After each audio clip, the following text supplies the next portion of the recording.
everyone, welcome back to SS classes. My name is Shaista Parveen and you are watching SS classes.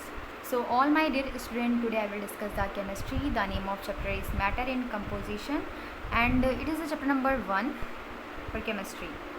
So हम लोगों ने सारे topic जो थे वो हम लोगों ने क्लियर कर लिए थे लगभग. आज हम लोग देखेंगे कि लॉ ऑफ कंजर्वेशन जो मास है उसमें कौन कौन से एग्जाम्पल किस तरीके से इलस्ट्रेटेड हैं. तो चलिए बिना वेस्ट टाइम हम लोग आज के वीडियो को स्टार्ट करते हैं. उससे पहले मैं आप लोग से बोल देना चाहती हूँ कि अगर आप मेरे चैनल पर नए हो तो जल्दी से चैनल को सब्सक्राइब कर दीजिए और जाकर के बेल आइकॉन की घंटी को प्रेस कर दीजिए ताकि आपको मेरी हर नई आने वाली वीडियो की नोटिफिकेशन मिलती रहे. और जो भी बच्चे ICSE बोर्ड के हैं क्लास 6 to 8 यहाँ पर आपको पूरा कॉम्बिनेशन मिलेगा, ठीक है. और आगे जैसे जैसे हम लोग क्लास हम लोग इंक्रीज़ करते जाएंगे वैसे वैसे हम लोग का जो लेवल है वो भी इंक्रीज़ करता जाएगा. तो चलिए स्टार्ट करते हैं आज की वीडियो को without wasting time. Let's go. So हम लोग को आज देखना है बेटा कि कौन कौन से example to illustrate the law of conservation of mass. हम लोग कुछ एग्जाम्पल से समझने की कोशिश करेंगे कि हमारा जो लॉ ऑफ कंजर्वेशन ऑफ मास है वो किस तरीके से काम करता है. क्योंकि कल मैंने आपको बताया था कि हमारा लॉ ऑफ कंजर्वेशन ऑफ मास कहता है कि ना तो हम मैटर को क्रिएट कर सकते हैं और ना ही उसको हम लोग डिस्ट्रॉय कर सकते हैं. हम कर क्या सकते हैं, हम सिर्फ उसको कन्वर्ट कर सकते हैं, चेंज कर सकते हैं एक फॉर्म से दूसरे फॉर्म में. सो फर्स्ट ऑफ ऑल हमको दिया है कि कैल्शियम कार्बोनेट है. कैल्शियम कार्बोनेट का फॉर्मूला सबको पता है क्या होता है, CaCO3. जब इसको हीट करते हैं तो ये डिकम्पोज होता है और टूट जाता है. डिकम्पोज मतलब होता है बेटा टूटना. तो ये टूट हो जाता है, किसमें टूटता है, कैल्शियम ऑक्साइड में और CO2 में. जैसे कि अगर मान लो यहाँ पर मैं बताऊँ आप लोग को समझाने के लिए कि यहाँ पर जो है हमारा कैल्शियम कार्बोनेट है, कैल्शियम कार्बोनेट CaCO3, इसको हम लोगों ने हीट दी, ठीक है. इसको हम लोगों ने हीट दी तो ये किस में टूट जाएगा, CA2 में टूट गया. और किस में चेंज हो जाएगा हमारा, देखो कैल्शियम ऑक्साइड में और CO2 में, ठीक है. तो यहाँ पर जो है आप लोग देखो कि जो वैल्यू है मतलब इधर जो वैल्यू है वो इसके इक्वल आएगी, है ना. It is found at 100 gram of calcium carbonate. इसका मतलब है कि हमने अगर 100 ग्राम हम लोग कैल्शियम कार्बोनेट लेंगे तो ठीक उसको हीट करेंगे तो इसमें से हमें क्या मिल रहा है कि 56 ग्राम कैल्शियम ऑक्साइड निकल रही है. ये कैल्शियम ऑक्साइड निकल रही 56 ग्राम और हमें यहाँ पे 44 ग्राम कार्बन डाइऑक्साइड निकल रही. तो इन दोनों को आप ऐड करोगे 56 और 44 तो दोनों को क्या मिलेगा आपको, यहाँ पे फिर से आपको फिर वही वैल्यू मिल जाएगी. यानी कि अगर हम 100 ग्राम कैल्शियम कार्बोनेट को हीट कर रहे हैं, ठीक है, हीट करके उसको डिकम्पोज कर रहे हैं, तोड़ रहे हैं, तो भी हमें 100 ग्राम प्रोडक्ट ही मिलेगा. यानी जितना हम जो है रिएक्टेंट लेंगे उतना प्रोडक्ट हमें मिलेगा. यहाँ पर हमने क्या किया, कैल्शियम कार्बोनेट लिया तो ठीक है 100 ग्राम, उसको हीट किया तो यहाँ पर कार्बन डाइऑक्साइड 44 निकली और यहाँ पे कैल्शियम ऑक्साइड 56 निकला. इन दोनों को जो हम ऐड करेंगे तो हमें मिल क्या गया वैल्यू 100. यानी कि हमारा जो रिएक्टेंट है वो इक्वल होगा किसके, प्रोडक्ट के.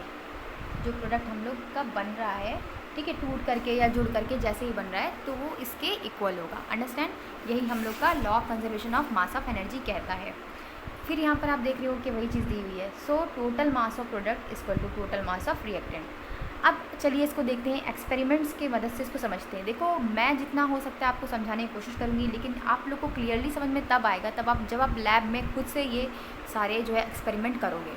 तो मुझे नहीं लगता है कि अभी आपके क्लास टीचर आपको लैब में लेके जाएंगे. आप लोग जाओगे तो 9th में या फिर 10th में, ठीक है. तो वहाँ पर आप लोग पहले तो इंस्ट्रूमेंट देखोगे, कौन कौन से इंस्ट्रूमेंट केमिस्ट्री लैब में होते हैं, कौन कौन से फिजिक्स लैब में होते हैं, बायोलॉजी लैब में क्या क्या होता है मेनली, ठीक है. तो वो चीज़ जब आप लोग खुद प्रैक्टिकल करोगे बेटा तो आपको ईजिली क्लियरली समझ में आएगा. मेरे पास वो सारी चीज़ें नहीं है कि मैं आपको समझा पाऊँ उस तरीके से, मतलब मैं वो इंस्ट्रूमेंट का यूज़ कर पाऊँ यहाँ पर. तो मैं जितना हो सकता है मैं अपनी तरफ से पूरी कोशिश करती हूँ.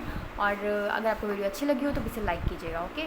तो चलिए देखते हैं कि एक्सपेरिमेंट से कैसे वेरीफाई करेंगे कि लॉ ऑफ कंजर्वेशन ऑफ मास को. यहाँ पर हम लोग अलग अलग टाइप से देख रहे हैं. अभी हम लोगों ने देखा एक एग्जाम्पल देखा कैल्शियम कार्बोनेट का. अब हम लोग देखते हैं कि कुछ एक्सपेरिमेंट करके कि किस तरीके से लॉ ऑफ कंजर्वेशन ऑफ मास काम करता है. तो हम लोग को एक क्लोनिकल फ्लास्क लेना है, कोन जैसा फ्लास्क लेना है जैसा कि यहाँ पर दिया हुआ है. उसमें कॉर्क लगा देना है, ऊपर लकड़ी का एक ठेपी लगा देना है, ठीक है. और उसमें स्मॉल टेस्ट ट्यूब लेना है, tie thread the neck and to be suspended in the flask. और उसको फिर सस्पेंड कर देना है, ठीक है, फ्लास्क में लगा देना है. Weight the flask cork tube together. अब हम क्या करेंगे, now take a small amount of barium chloride. छोटी मात्रा में, बहुत कम मात्रा में हमने बैरियम क्लोराइड का सॉल्यूशन ले लिया क्लोनिकल फ्लास्क में स्मॉल अमाउंट में, और सोडियम सल्फेट का सॉल्यूशन भी उस टेस्ट ट्यूब में डाल दिया. अब जो सस्पेंडेड टेस्ट ट्यूब है उसमें फ्लास्क में थ्रेड में जो है शोन फिगर जैसे आपको डायग्राम में दिखाई दे रहा है, ठीक है, आपको जैसे 1 फिगर में दिखा दे रहा है, यहाँ पर सस्पेंडेड है. So difference between the give reactant taken, हम लोग देखेंगे कि इन दोनों में क्या अंतर है. जो रिएक्टेंट हम लोगों ने लिए हैं। तो जब थ्रेड जो है वो हल्का है, मतलब लूज़ हो रहा है, ढीला हो रहा है, तब क्या हो रहा है कि टू सॉल्यूशन आपस में मिक्स हो रहे हैं, वाइट प्रेसिपिटेट अपीयर दिखाई दे रहा है आपको, ठीक है। और क्या, जैसे बैरियम क्लोराइड को सोडियम सल्फेट के साथ मिलाया हम लोगों ने, सो ये सॉल्यूशन है और ये भी सॉल्यूशन है। तो बैरियम सल्फेट मिला जो कि वाइट प्रेसिपिटेट देता है, यानी कि वाइट कलर देता है, और सोडियम क्लोराइड मिला जो कि एक सॉल्यूशन देता है। तो हम वेट करेंगे कि complete appearance again around content subtract the initial mass of apparatus, the difference will be now to total mass of products. आपको यहाँ पर दिखेगा कि जितना हम लोगों ने रिएक्टेंट लिया था उतने मात्रा में हमको प्रोडक्ट मिला है, ठीक है। कैसे, यहाँ पर देख रहे हो कि आपको कॉर्क है, थ्रेड है, स्मॉल टेस्ट ट्यूब है, ये सोडियम सल्फेट सॉल्यूशन है और बैरियम क्लोराइड सॉल्यूशन है। ये दोनों जब इसका स्ट्रेट ढीला हो रहा है तो दोनों आपस में टकरा रहे हैं और वो वाइट प्रेसिपिटेट बन रहा है ना, दोनों आपस में क्या हो रहे हैं, मिल जा रहे हैं, ठीक है। सो यहाँ पर हमारा क्या कह रहा है कि if we observe that mass comes out to same, जब दोनों मास सेम पोजीशन में आ रहे हैं तो रिएक्टेंट काम कर रहा है, एंड ये प्रूव करता है कि ये लॉ कंजर्वेशन ऑफ मास के जो है लॉ पे काम करता है मेनली। अब हम लोग देखिए कैसे कैलकुलेशन करना है based on the law of conservation of मास, किस तरीके से हम लोग कैलकुलेट कर सकते हैं। यहाँ पर आपको दिया हुआ है एग्जाम्पल में कि हम win 4.2 gram of sodium hydrogen carbonate, ठीक है, सोडियम हाइड्रोजन कार्बोनेट जिसका फॉर्मूला होता है NaHCO3 को ऐड करते हैं सॉल्यूशन में हाइड्रोक्लोरिक एसिड के। हाइड्रोक्लोरिक एसिड क्या होता है, HCl, ठीक है। इसका वेट हम लोगों ने 10 ग्राम लिया है और इसको ऑब्जर्व करते हैं कि 2.2 ग्राम कार्बन डाइऑक्साइड ले लिया, इसकी रिलीज़ हो रही है एटमॉस्फेयर में। Residue left behind found the weight of इतना, तो show the observation of agreement law of conservation of मास। अब इसको हमें दिखाना है कि किस तरीके से लॉ ऑफ कंजर्वेशन ऑफ मास पे काम करता है। तो सबसे पहले यहाँ पे सोडियम हाइड्रोजन कार्बोनेट ले लिया गया है, यानी कि NaHCO3 को ले लिया गया है। यहाँ पर हाइड्रोक्लोरिक एसिड ले लिया गया है, यानी कि HCl को ले लिया गया है ना। और प्लस हमें मिल के क्या बन रहा है, सोडियम क्लोराइड बनेगा, वाटर बनेगा और कार्बन डाइऑक्साइड रिलीज़ होगी। तो मास ऑफ रिएक्टेंट जो था वो मास ऑफ सोडियम, ठीक है, सोडियम हाइड्रोजन कार्बोनेट के किस तरीके से बराबर है, plus mass of HCl solution. ये देखोगे कि आप जो जितना हम लोगों ने सोडियम हाइड्रोजन कार्बोनेट लिया था बिल्कुल उतनी ही मात्रा में हमको क्वांटिटी में जो है हमारा मिल करके बना है प्रोडक्ट, ठीक है, मास ऑफ HCl सॉल्यूशन। उसके बाद है दूसरा एग्जाम्पल है आपका, इसमें और भी बहुत सारे एग्जाम्पल दिए हुए हैं, अभी ये कंप्लीट नहीं हुआ है। सो मास ऑफ प्रोडक्ट आपको क्या मिल रहा है, carbon dioxide plus residual NaCl। तो देखो आपको जो LHS यहाँ पे मास ऑफ प्रोडक्ट भी वही मिला है जो कि मास ऑफ रिएक्टेंट था। मास ऑफ रिएक्टेंट हमारा निकल के आया था 14.2 ग्राम और यहाँ पर मास ऑफ प्रोडक्ट भी हमारा निकल कर आया है 14.2 ग्राम। इससे क्या पता चलता है कि जितनी भी मात्रा में हम रिएक्टेंट को लेंगे उतनी ही मात्रा में हम लोग मास ऑफ प्रोडक्ट को बना लेंगे। यहाँ पर सिर्फ और सिर्फ जगह चेंज हो रही है, ठीक है, सिर्फ और सिर्फ पोजीशन चेंज हो रही है। यहाँ पर जो है कुछ भी डिस्ट्रॉय नहीं हो रहा है, ना ही कुछ गेन हो रहा है। अंडरस्टैंड। तो this is the law of conservation of mass of valid. अब दूसरा एग्जांपल यहाँ पर देखिए आपको दिया हुआ है कि what is the mass of silver nitrate will be react to. अगर हम सिल्वर नाइट्रेट को रिएक्ट करवाएं इतने ग्राम सोडियम क्लोराइड से तो वो इतना प्रोड्यूस करता है क्लोराइड एंड देन नाइट्रेट। तो कौन किस तरीके से ये लॉ ऑफ कंजर्वेशन मास को ट्रू है।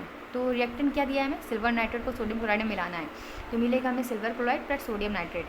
If law of conservation of mass is true, अगर law of conservation of mass true है तो क्या होना चाहिए, टोटल मास ऑफ रिएक्टेंट बराबर होना चाहिए टोटल मास ऑफ प्रोडक्ट के। तो देखते हैं किस तरीके से काम करता है। तो डेट इज़ देखो मास ऑफ AgNO3 यानी कि सिल्वर नाइट्रेट का फॉर्मूला ये होता है और यहाँ पर हमारा मास ऑफ NaCl है। तो mass of AgCl plus mass of NaCO3, ठीक है, सिल्वर क्लोराइड सोडियम नाइट्रेट। तो यहाँ पर मास ऑफ AgNO3 हमें मिला है 5.85 ग्राम, ठीक है। इसको आप लोग को अभी डिफाइन नहीं करना है इसलिए मैं डीपली नहीं बता रही हूँ, ठीक है। तो यहाँ पर हमें क्या लिया गया 14.35 ग्राम प्लस 8.5, ठीक है। इसको मेनली हम लोग ऐड किए और मास ऑफ इसको भी निकालेंगे। तो देखो आप इसको ऐड करोगे तो आपको मिलेगा 17 ग्राम और ये मास ऑफ AgNO3 है, इसको भी आपको क्या मिलेगा 17 ग्राम। यानी कि क्या कह रहा है कि लॉ ऑफ कंजर्वेशन ऑफ मास जो है वो यहाँ पे वैलिड है, यानी कि दोनों का आंसर क्या हो रहा है, सेम आ रहा है। सेम इसी तरीके से और भी आप लोग को एग्जांपल दिए हैं जो आप लोग को उतने क्लियरली पढ़ने नहीं है ना। तो ये था हमारा आज का वीडियो और ये टॉपिक पूरा चैप्टर फिनिश हो गया है। अभी आप लोग के सिलेबस में जो है मैं सिर्फ वही पढ़ा रही हूँ, इसमें ये सारे एग्जांपल बिल्कुल भी नहीं है, कट हैं सारे, ठीक है। अभी आप लोग को उतने समझ में भी नहीं आएंगे और क्लियरली आप लोग को ये सब पढ़ना भी नहीं है। तो कुछ नहीं, हम लोग को जो पढ़ना था सिलेबस के में जो भी इंक्लूड था वो हम लोगों ने पढ़ लिया है। आज का वीडियो यहीं पर फिनिश करते हैं और चैप्टर भी पूरी तरीके से ये फिनिश हो गया है, ख़त्म हो गया है। इसके बाद भी अगर कहीं किसी को डाउट है तो कमेंट करके पूछ सकता है। तो वीडियो अच्छी लगी तो लाइक कीजिएगा, अपने फ्रेंड के साथ जरूर शेयर कीजिएगा। Thank you, keep watching.